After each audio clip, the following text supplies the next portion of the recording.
Всем привет, дорогие друзья, у микрофона Заган, и сегодня я покажу вам отличный бой аннигилятора на Т-110Е5. Ну, как вы можете увидеть, наш герой попал на карту Highway, он в топе, хотя, в принципе, абсолютно все танки, за исключением парочки, являются 10-ми уровнями. Также присутствуют 3 плохих таких коричневых квадратика в команде противника, и они вот просто, когда видишь их в списке в начале боя, уже понимаешь, что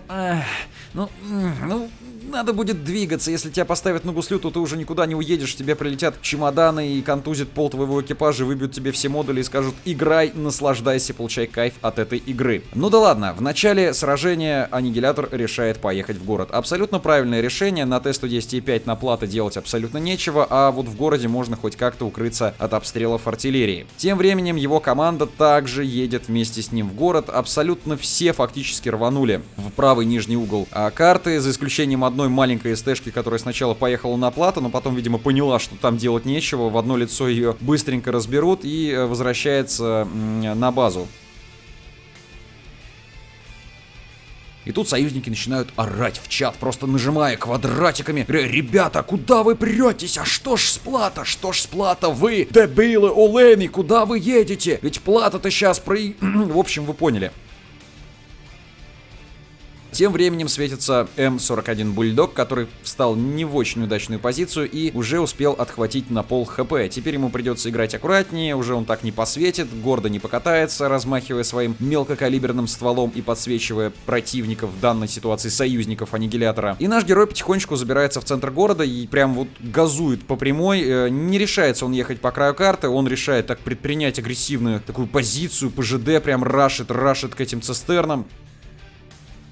И тут вдруг, не возьмись откуда, появляется Т-54. Непонятно вообще, почему она до этого не просветилась. С удивления аннигилятор стреляет, и ВЛД не пробивает ее, она его также не пробивает. Второй снаряд также и не пробивает аннигилятор, не пробивает и Т-54. Союзники потихонечку начинают ее разбирать. Аннигилятор пытается пробить низ башни, но у него ничего не выходит. 54-ка, в свою очередь, пытается тоже выцелить ему командирскую башню. У нее это не выходит. 704-й объект не пробивает аннигилятор. 54-ка не пробивает аннигилятор. У меня такое ощущение, что как будто он просто выкован из титана, из стали, из адамантии. Его никто не может пробить. Уже минус Т-54. Заметим, как аннигилятор ее зажал. Он не дал ей отъехать вовремя назад. А подоспевшие союзники быстренько отправили ее в ангар. Ну и тут Дедуля 3 также пытается нанести урон по нашему 105-му. Ничего у него не выходит. В то время как аннигилятор посылает ему больнючую ББшку. Вторая зашла тоже прекрасно. А вот ИС-3 поставил нашего аннигилятора на гусли.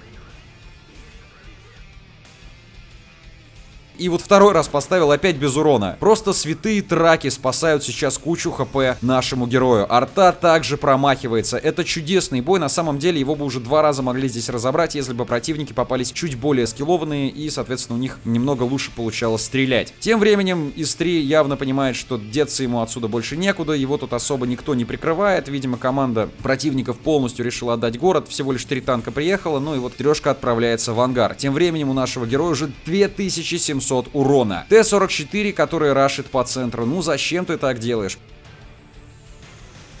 Получила 1 раз в борт, вроде сейчас пропала с засвета, но там мы видим, есть союзники, которые, естественно, ее подсвечивают, и вторым залпом аннигилятор вместе с каким-то зеленым товарищем ее отправляют в ангар. Город выигран, но тут, как всегда, собственно, если вы едете всей толпой на какой-то фланг, то второй у вас с большой вероятностью сливается. Так оно и произошло в этом бою. Начинается захват базы, то самое неприятное ощущение на тяжелом танке, когда ты вроде как бы уже далеко от базы, тебе охота ехать на базу противника, добить арту, наказывать этих коричневых, рубить просто с них урон и набивать фраги. Но нет, братан, тебе придется ехать назад, потому что на базе-то никто не остался, а те, кто уехали в город, соответственно, часть поехали дальше вперед пушить. Ну, аннигилятор понимает, что полагаться на свою команду — это такое себе. В общем, не всегда оно работает, поэтому приходится ехать ему самому. Надеется он, что арта собьет захват, вот только что это произошло, и потихонечку расстреливает вражескую стэшку вдалеке. Видит, что на захвате стоят 2 танка, там уже подскочил ВАЗик, дерется также там недобитый наш 704 объект и как-то пытается закинуть арта. Надо газовать, надо рисковать, потому что всего лишь 40 секунд и неизвестно, что станет с этим ВАЗиком, когда откинется 704 объект.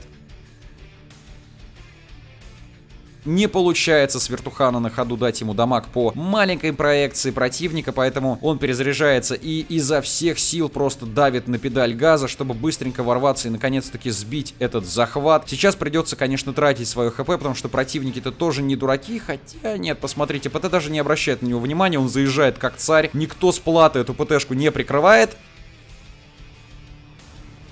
И вот оно, час расплаты. Наконец, коричневый чемодан попадает и ставит нашего героя на гусли. Также попытался по нему пострелять И-75, но у него почему-то ничего не вышло. То ли снаряд не долетел, то ли куда-то попал или не пробил. В общем, не ясно. Однако вот 75-й все-таки собрался с духом и вторым снарядом уже пробил нашего героя. Это 2 первых пробития за всю игру. Семерка также не прощает нашему аннигилятору ошибки. Однако его броня, его ВЛД все-таки сказали семерке, что нет, братан, ты все равно нас не пробьешь. Даже не беспокойся.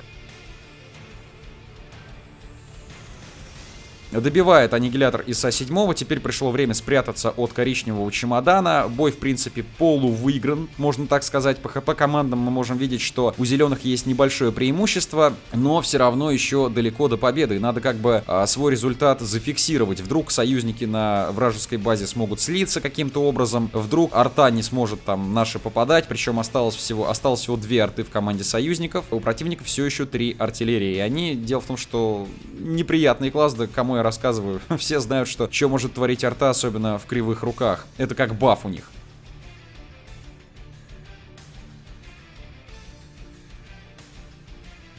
Стреляет по Е75 наш аннигилятор, потихонечку продвигаясь вперед. 75-ка, ну, как всегда, не пробивает его. Я не понимаю вообще, что происходит в этом бою. Дело в том, что никак не может совладать с нашим аннигилятором вражеская команда. Вот всего лишь 2 пробития получилось реализовать у них по нашему Е5, а дальше они опять начинают промахиваться, как будто вот просто не понимают, а куда же, как пробивать Т-110-5? Это вообще что за чудо-танк такой? Как он вообще, из чего он сделан? Что с ним можно придумать, чтобы его победить? Но Е75 отвлеклась от нашего героя, она начала стрелять по союзникам, однако все-таки удалось ей продамажить на целых 500 единиц аннигилятора, он заряжает кумулятивы, проекция Е75 не очень удачная, виден только лишь лоб башни, и не факт, что с ББшки можно будет его легко пробить. В принципе, все, последний ТТ противника повержен, осталось всего лишь 2 СТшки, 1 арта, и вот, в общем, одна уже из них светится, это объект 140, ему явно отсюда некуда бежать. Я вот на самом деле не понимаю, почему команды, когда в таком положении оказываются, и вот вроде еще есть шанс закамбэчить, но они почему-то начинают задефливаться, тем более, если ты играешь на быстрой СТшке, ты мог бы как-то поменять фланг, поехать вырезать арту противника, опять же встать на захват, оттянуть кого-то назад, ну, в общем, как-то выиграть время для своей команды, чтобы та могла как-то отъехать, собраться, пересобраться и продолжить воевать. 7200 урона у аннигилятора, но это еще не конец боя, здесь еще есть 140, единственное, что надо, это успеть его продамажить, за ним выехали абсолютно все. Его очень сильно хотят к себе в копилку также союзники нашего бойца, но аннигилятор, конечно же, успевает дать дашку и также своим выстрелом добирает себе еще 1 фраг в копилку. Светится еще 1 коричневый квадратик, он там мило перебрасывается фугасами с союзной артой, ничего не происходит, она его не добирает, однако квадратик вроде как добирает ее. То есть нашу арту... А нет, это я ошибся, это он кого-то другого заваншотил, но, в общем, тоже ничего удивительного, когда ты едешь на арту и у тебя вроде как даже пол хп, естественно, у него проходит фулл дамаг с фугас, и ты отправляешься в ангар, просто наблюдая за тем, как она мило спокойно начинает газовать с маленькой скоростью куда-то в другую сторону, пытаясь выжить. Но не в этот раз. Аннигилятор, конечно же, понимает, что сейчас у нее КД, и она, в принципе, полностью беззащитна, одеваться ей уже там точно некуда, вниз она убежать не сможет. Это здоровенная, тяжелая, медленно едущая артиллерия. Заныкалась она в самый угол карты, успевает также ей сунуть одну ББху наш аннигилятор, и, в принципе, наверное, на этом потихонечку бой будет заканчиваться. Ну а пока наш аннигилятор будет пытаться захватить вражескую базу, давайте взглянем на результаты, ибо активная фаза сражения уже точно закончилась. Огромная куча медалей, 99 тысяч кредитов и 1700 опыта, 8000 урона. Да, это правда великолепный результат. Ну а по факту я вообще в очередной раз убедился, что тащунство и такие эпические вины больше зависят от того, насколько много рогатого скота в команде противника, нежели от каких-то правильных действий союзников навыков и, несомненно, необходим скилл, конечно, чтобы так играть. Но аннигилятор он есть, дабы профессиональный игрок все-таки знает, что к чему в нашей с вами игре. Ежели вам понравилось это видео, то обязательно ставьте лайк и подписывайтесь на канал Tornado Rocks. Для вас неистово потел аннигилятор, а комментировал его сражение The Gun. Спасибо всем за просмотр, удачи в сражениях и до скорых встреч!